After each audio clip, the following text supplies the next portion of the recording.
Recruitment is often treated as a volume problem: more applicants, more sourcing, more tools, more automation. Many hiring teams do not actually need more noise. They need clearer hiring criteria, better intake, stronger recruiter capability, better hiring manager alignment, and a process that can support both human judgment and AI responsibility. That is why the role of the principal recruiter is becoming more important. It is not just about filling roles, it's about designing better hiring systems, improving talent operations, building recruiter capability, and helping organizations make smarter people decisions. Today, we are going to talk about AI-ready recruitment, recruiter excellence, hiring process design, and how AI can support talent teams without replacing the judgment, context, and accountability that good recruitment requires. Welcome to another edition of the Smart Office Podcast. I am your host, Ipolit Asa. I am an AI implementation engineer. I help small businesses use practical AI systems to improve operations, client experience, and growth. Today, I am excited to welcome Andrea, founder of The Principal Recruiter. The Principal Recruiter is a Berlin-based talent acquisition, consulting, and coaching practice. Andrea brings more than 15 years of global talent acquisition experience with expertise across end-to-end recruitment, DI, sourcing strategy, process improvement, recruiter training, matrix-driven optimization, and AI-ready recruitment frameworks. Andrea, welcome to the Smart Office Podcast. Hello. Thank you for having me. So I was really excited to have you here because I was interested in what the principal recruitment is doing and their strategy. Your work is really not just about recruitment execution. It's about helping talent teams become more strategic, more structured, and more ready for the future of hiring. So we're going to talk about that a lot, the future of hiring. I also noticed your work and around AI-ready recruitment frameworks.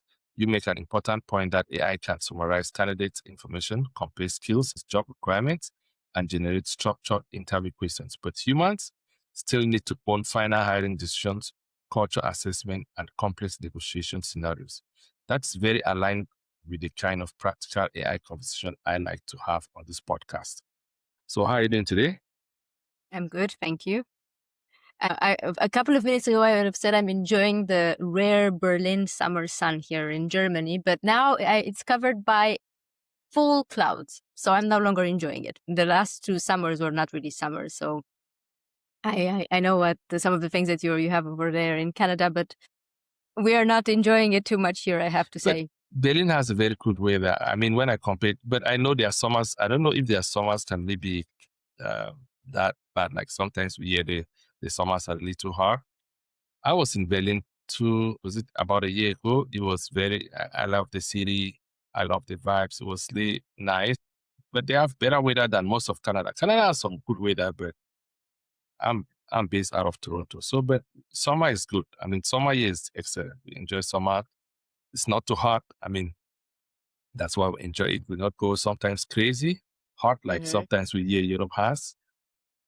Berlin, I came here once for my birthday for 3 days, and I don't know how to explain, but the moment I landed and went to the hotel, I felt it here. It's like, this is my home. I can't explain it. If anyone ever fell in love at first sight, it's the same like feeling. It's a feeling which I don't know how better to describe really, more than that. So, but yeah, so we're going to talk about a lot of things. We're going to talk about recruitment. The reason I have you, I'm really glad because I want to have the perspective from over there in Berlin. Like, I think we're going to talk how this conversation is going to help like founders, HR teams, hiring managers, and anyone trying to understand how recruitment teams can really use AI without losing the human judgment, because that's what's been happening. A lot of people feel like the human judgment has been thrown out of the window and everything is just AI, but probably that's not the case, and everyone is getting frustrated. And hopefully, we should get back to ground zero, where recruitment becomes natural and human-led. So, for all of you out there listening, I'm here with Andrea from Berlin, and we're going to be talking about why recruitment teams need better systems and clearer processes before they add AI. And then secondly, what principal recruiter role teaches us about strategic influence, recruiter excellence, and hiring process design. So, Andrea, so before we get into AI and recruitment transformation, can you share your story? What led you into talent acquisition and eventually building the principal recruiter? Well, my profession in talent acquisition started over 16 years ago. I left my country, which is Romania. I went to the UK to study my master's, which is not related to HR at all. And after that, I was living in the Midlands, so literally in the middle of the UK. And it just happened that my first official job, beyond working at McDonald's and what so not, was in a recruitment consulting company. And it was just the first job. And honestly, the first job I had, I hated. I thought I will never do recruitment in my life again because I'm really bad at it.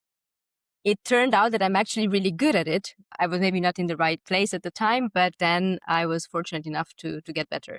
So that was in 2010-ish.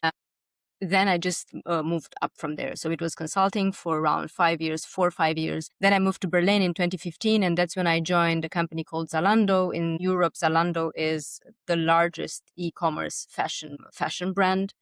It is extremely well known. It wasn't when I joined, but we grew the company. We nearly doubled in size during my tenure there. And after that, I joined a company which I'm pretty sure you're familiar with. Is an American e-commerce, again, called Wayfair. So they do furniture and so on and so forth. And I've spent some good years with them as well, until unfortunately they decided they will slowly withdraw from Germany, which was really sad. I had one more short stint in a German company, and then I decided that actually I will take it upon myself to just go rogue, so to speak. But in the meantime, I have also built Talent Crunch because I run two companies in parallel. Talent Crunch is a community. So I started building it in 2023, actually, Okay. and it's now over 7,000 members, primarily Wow. in the DACH region, but we also have global participants, of course. Right. So I started there as a passion project, something I was doing on the side because I felt like it. And then Right. when I left corporate, so to speak, I ventured and opened my own consulting company. Wow. So how's the journey been so far? Like every solopreneur will ever say, with ups and downs, not so much sleepless nights, because I'm very, very lucky to do things that I really love. So I think Yeah. a very good thing of leaving corporate behind was that I no longer have to have meetings which could have been emails, for example, Right. right? Right. Or I'm obviously free to engage with folks who can carry me forward. Or it's a lot of positives. Obviously, Yeah. it's very stressful from a financial standpoint. I Yeah. am living in Germany, but I'm not fluent in German. I'm also not from the West, right? So it's the migration background that I bring, and Yeah. also being a woman. There are a lot of things in this That you have to intersectionality navigate. aspect, Yeah. which leave an impact to some extent. But it's been joyful, I think, Yeah. primarily. I would say 80 to 85% good. Good. Okay. So uh let's talk a little bit about Talent Crunch. Can you tell us like what is Talent Crunch? What do you Yes. do if people have to join the community? What do they need? What do they get? Yeah, for sure. It's a community of practice. So I built this from a need to, I believe in the profession of talent acquisition. I Right. really believe that it's underrated and it is a really important profession. And I built a community to give the practitioners a place to perform the role that they deserve to perform. It is completely for free for anyone to join, especially if they join online. We grew the community from nothing. It's all bootstrapped. So it's nothing. There is no investment behind. It's led by myself entirely, and we are present online. There is talentcrunch.com, the website, so people can check exactly what we do, how we do, the events, photos, and everything else. We run events primarily in Germany, but also in Spain every now and then for people, so people can join for free, and we have educational content, right? We do panel talks, fireside chats, workshops. We do a Right. lot of things for the attendees. We also run a Slack community, Instagram, LinkedIn, Okay. the Wow. lot. Yes, it's a lot, and the primary driver, I would say, is to get people to commune, right? A big driver was COVID, I have to say, because during Right. COVID we have separated ourselves from other humans a lot. I didn't know AI will come along Yeah. as strongly as it did, but we Right. then separated even further. And Okay. I have to say, this community and other communities alike are allowing people to do what they do best, which is Right. collective intelligence, right? We Right. come together and we build things together and we discuss. So you have written, I know, just like you said, we didn't know AI was going to come along. It is here now. It's come to stay, and people are now trying to make it a mainstay. You have written about building an AI-ready recruitment framework.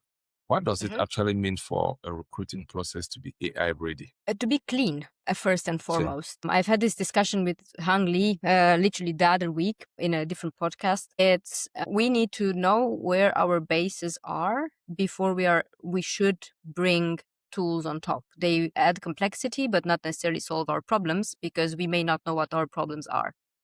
So first and foremost, it should be clean. You know, like they say in engineering, that your data should be clean to be able to pull anything from it. It's very much right, the same for recruitment and our recruitment processes. It should be repeatable. It should be predictable. We should be able to understand why every step of the process is there. What is its purpose? What's the expected outcome? And then when we have cleaned that up, we can then talk about, or we should then start talking about automation and AI on top of it. That's my, in short, opinion. Okay. What should companies fix before they add AI to their hiring process? I know you mentioned a little bit of that. What should they fix? Is it their process? Is it intake Well, or more clear before? a number of things. First of Yeah. all, what are they trying to achieve? Right. If they want to bring tooling in, what are they trying to achieve? Are they looking to optimize? Are they looking to reduce costs? Are they looking Yeah. to reduce the workforce? What are they looking to achieve? And that's when you reverse engineer everything instead Right. of just going the other way around. I think it should make sense for the company's use case. Not every company is the same. When I'm with Wayfair, I will want my artificial intelligence tools to do something for me, as opposed to when I'm in a startup where I have 50 people, I would want my AI tooling in recruitment to do something completely different. The scope of the process will differ, but the bottom line is I need to understand what the process is supposed to be doing, make sure that it is doing it as it runs, so then I can bring tooling on top to automate the same process. If I automate faulty process, that doesn't help anyone. I compare this a lot with manufacturing, to be honest. Right. So I would go there if we have time. So where do you think AI can genuinely be useful in the recruitment process today? Like, where do you think is that? Where do you think people make the most value? If In a somebody million wants, things. In a let's say, million things. I don't want to say it depends, but it does depend. But I don't know. From candidate, the most basic thing that comes straight to my mind right now is candidate experience.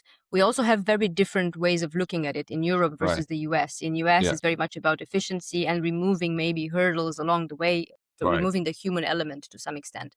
In Europe, we are highly governed by laws, by right? laws, European laws and German laws on top. And then we have other things to take in mind, which in consideration, which are a bit more strict sometimes, also slow us down a lot. So, but let's say candidate experience would be one thing, right? I've just recently read about how 11 Labs, which is a company doing AI with voice, right?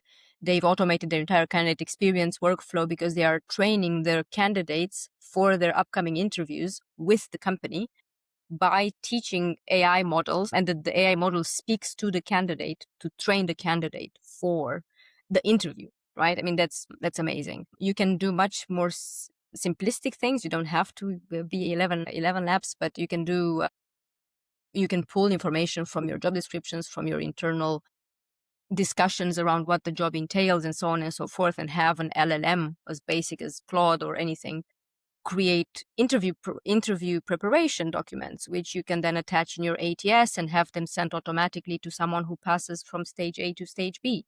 right, I'm not going to even touch on the basics of using AI for scheduling purposes right, or yeah. for eliminating blockers. So I don't know. We can, if you want to go through a list. At least there's lots of things. I see. Okay. So let's say in your consulting and training work, where do TA teams, TA teams usually need the most help? Like, is it negotiations? I mean, talent acquisition teams. Is it in sourcing strategy? Is it in AI readiness or metrics? Do you have any area where you think TA teams usually need the most help? I mean, in your consulting and just from your experience, where do you think they need help? I think in the last year, so in 2026, so maybe the last half year, definitely it moved towards the fact that we are inundated by applications which Right. are irrelevant, but they look relevant, and it blocks the top of the funnel because the recruiters hired to do a job, they don't have capacity to do it, Yeah. nor the tools are not allowed to take action on their own, right? So it's a bit of a conundrum over there. That's one of the most recent things. And you would be surprised maybe, but there are still some of the companies I go in and train their teams on or do things for them. Right. They are still oftentimes at the stage where they need to discuss, I think we need to redesign our entire recruitment process to adapt to what is now happening. So see if we can have assessment done by tooling, see how we can offload some of our interviewers. Obviously, the people that we are hiring now are not also not only having the skills that they had maybe 3, 4, 5 years ago, but they need additional skills. And how are we testing for those skills? So the recruitment processes need to adapt to the new normal or never normal in order to be contemporary and bring in the people that the company actually would need to have employed. Right. So let's talk about a principal recruiter. Mhm. As you continue to grow, how long have you been? When did you launch, and how long has it been growing? I officially launched it in the middle of 2025. I've worked Okay. on it, but I worked on it meaning that I have a very large network, which I built regardless, right? I didn't Got it. think I will go into consulting. I just built a network in my surroundings. I started writing a lot. So I wrote the blog and a lot of content Right. for years, right? But officially started being a consultant in 2025, July. So how has the journey been so far? Definitely very interesting for someone Okay. who comes. I think it's important to understand that I come from a socialist background, right? So we Yeah. have been taught to seek that secure job, be in that Yeah. job, grow with the job, and so on. And now it's a completely different environment, Different world. different world entirely. It's very interesting. It's rewarding. I don't think I put necessarily so much effort in it as I should, purely because I run the two companies in parallel, and Talent Crunch does take me a lot of time. It's also very rewarding. I do see, however, that there is an increased need for more people to do gigs, right, quote unquote, rather than go in as permanent employees. So companies, even Yeah. in Europe, even in Germany, which is very conservative in some Yeah. regards, are shifting Shifting. a bit more strongly. So people are now thinking like the secure job we thought was secure is no longer secure. I don't have to work in a company for 30 years and things like that. Probably I should start my own gig.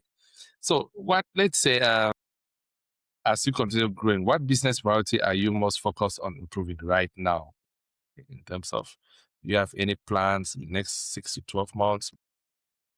Is it building digital products or scaling training programs or growing Talent Crunch? Like what are you focused on right now? Mhm.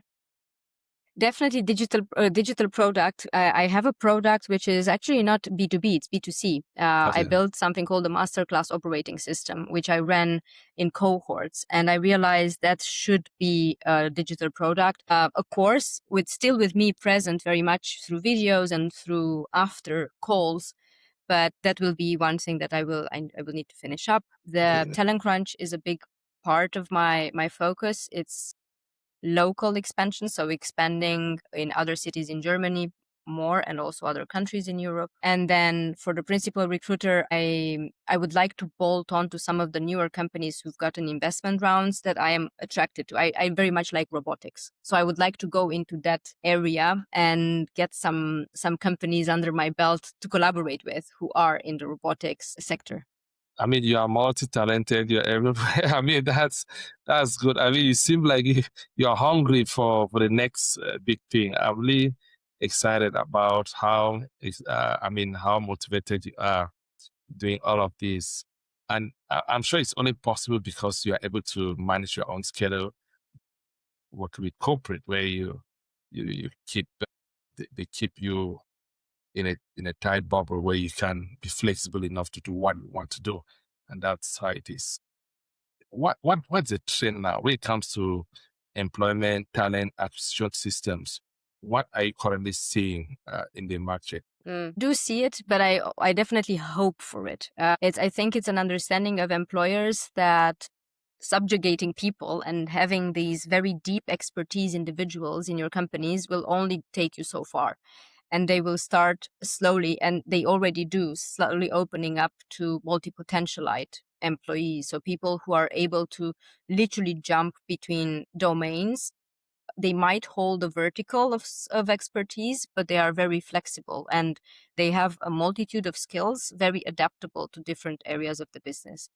And we have to remember that the skill of an individual today is not what it was, as I said before, 5 Right. years ago. So we need to ensure that either we train our employees, or when we bring people in, we already look at them having the skills that we will need to further develop the rest of our employees in the future. That, provided that the company is willing to invest in tooling as well. So I don't think they can avoid anymore hiring the number of people growing and the tooling capacity and Right.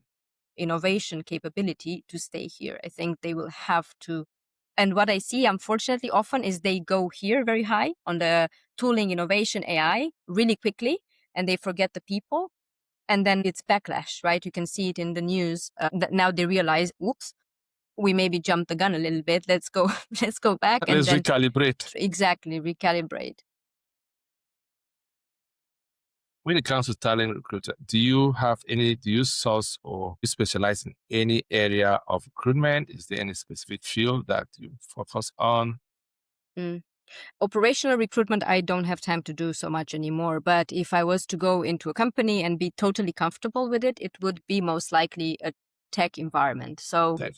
it can be, the domain is not so important. So it doesn't matter for me if it's fintech, if it's e-commerce, if it's, Okay. I don't know, robotics. But if you look at the overall processes that they have, it's definitely white collar more than blue collar that I'm Right. more comfortable with. And if I am to narrowing it down even more, it would be probably tech related in some way, shape, or form. And the companies that are they hiring principally in Germany? Are they sourcing from across the world? What's the trend like? Yeah, North America, companies diverse their talent pool with the advent of globalization. I think certain roles are now being offshore, and a lot of companies are now streamlining their process, and they don't have to be bound by certain boundaries unless certain rules and regulations, unless it's specifically required for data, then they may be bound by a certain geographical area. So where do you see the talent? How? With companies anywhere. As I Okay. said, I don't recruit myself anymore, but I would know who I can direct the company to hire. I can do everything else for them. If I think of the how mobility looks like today, definitely it's been everywhere, and it's the same in Germany. It is a trend to go back to the office. So people are wanting the employees a lot of times to be physically present. And surprisingly for me, the startups more so than maybe large organizations, because they feel that they need to have a really close bond in order to move at the speed that they want to move at. At least that's what they proclaim. We still struggle very much. I mean, in Germany, we have difficulties with migration as well. Our rules are not the easiest, right? And also the language is a huge barrier. German is not the simplest language to learn for international talent. So it's difficult to find the strong talent around. However, just recently, for example, Volkswagen, which is, I'm sure, a very well-known brand, regardless of where you're based, they are laying off 100,000 people. That is a horribly big number. And this talent is going to become available on the German market, for example. So there is also a trend to go inwards in a way, as much as we need talent to be sourced externally. But it's not a blocker. So there was a time, maybe a year ago, when it became quite a blocker if you were not based in Germany and if you were not fluent in German. And I can understand where it came from to some extent. There is the candidate offering, so the number of people available on the market was higher than the jobs available on the market. This is balanced a bit more now, given the fact that AI has actually created new jobs, interestingly enough. So it's a bit more balanced, but it's still quite an employer-led market. Yeah, it's employer-led. That's true. So if I mean you sound like you're multifaceted, you deal with a lot. How can they reach out and probably collaborate with you? What's the Mhm. process like? The collaboration process is extremely simple and varied because it will depend on what they need, right? The principal recruitment consulting part is a B2B2C side, right? So I support companies on short stints, going and fixing some stuff or training their people and then leaving. It's also B2C, meaning that I support people with coaching and career orientation, the masterclass I was talking about. So that's all together. That's on the Principal Recruiter website. And for Talent Crunch, it is a very open platform. So the website again contains all the links to all our online presence. So people can apply to join Slack. They can obviously follow LinkedIn, Instagram, and engage with us. It's a very open and communicative community, which is great. So people are welcomed regardless where they are actually based, especially online. Because some of them may be listening and not watch us, we're going to write the website on the screen. So Andrea is based out of Berlin. But the best website is theprincipalrecruiter.com. And from there, you can see everything I do in the consulting business. And you also have a link directly to Talent Crunch. So they are together, right? They are both mine. They look the same. They feel the same. They're just different. But you can access them through theprincipalrecruiter.com.